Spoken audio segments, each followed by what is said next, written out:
뉴욕 증시 3대 지수의 마감 상황입니다. 오늘 3대 지수는 일제히 소폭 오르면서 마감을 했습니다. 다우지수가 0.3% 오른 가운데 오늘 기술주 위주로 반등이 나오면서 나스닥의 상승폭이 가장 컸습니다. 0.66% 올랐고요. 필라델피아 반도체 지수는 1% 넘는 강세를 보였습니다. S&P 500도 0.32% 오르면서 3대 지수 일제히 상승 마감한 시장이었습니다. 오늘 국제 유가와 국채 금리는 동반 하락을 했는데요. 유가가 5% 넘게 급락을 했습니다. 배럴당 80달러 선에서 거래가 되고 있고 미국채 10년물도 1.73% 하락했습니다. 국채 금리는 장단기물 모두 하락하는 움직임이 있었던 간밤 시장이었습니다. 오늘 시장을 움직인 이슈들은 어떤 게 있는지 저와 지금부터 마켓 무버 이슈로 만나보시죠.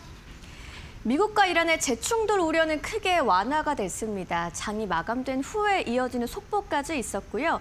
유가의 급락, 그리고 금리 하락과 반도체 강세가 캐나다와의 무역 긴장까지 눌렀던 하루였습니다. 자세한 이야기 바로 확인해 보시죠. 오늘 S&P 500, 나스닥, 다우 이렇게 3대 지수가 소폭 상승한 가운데 필라델피아 반도체 지수는 1.4% 넘게 올랐습니다. 강한 강세를 보였는데 유가 하락과 금리 하락이 성장주의 부담을 완화시키면서 반도체 중심의 상승장을 만들어냈습니다. 어떤 이야기인지 하나씩 확인을 해보시죠. 먼저 오늘 유가가 급락한 이유를 살펴보도록 하겠습니다. 일단 장중에 미국 정부가 이란 대응과 관련해서 경제적인 압박을 강조한 점이 중요했습니다. 베센트 재무장관이 이전과 같은 무력 충돌의 재발 가능성을 낮추는 메시지를 날린 거고요.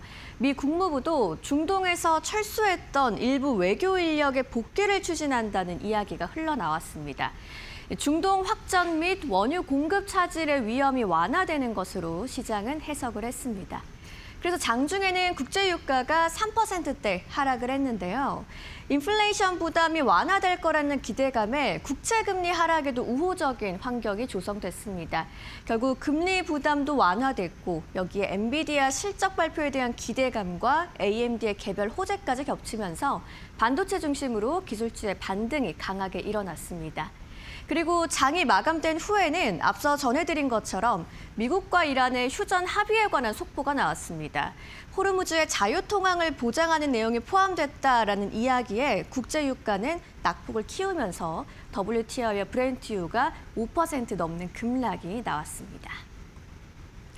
자, 그리고 오늘 캐나다의 보복관세 이슈도 있었는데요.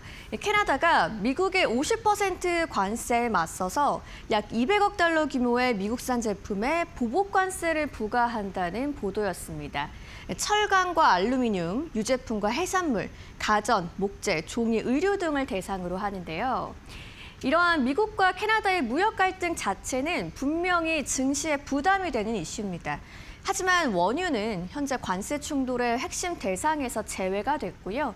오늘은 유가와 국채금리의 하락이 시장에 더 강하게 작용을 했습니다. 결과적으로 캐나다와의 무역 악재는 시장의 상단을 제한하는 재료로서 사용이 됐고 오늘 증시는 버틸 수 있었다라고 볼 수 있겠습니다. 그리고 오늘 경기 지표도 발표가 됐는데요. 미국의 소비 심리를 보여주는 8월 소비자 신뢰 지수였습니다.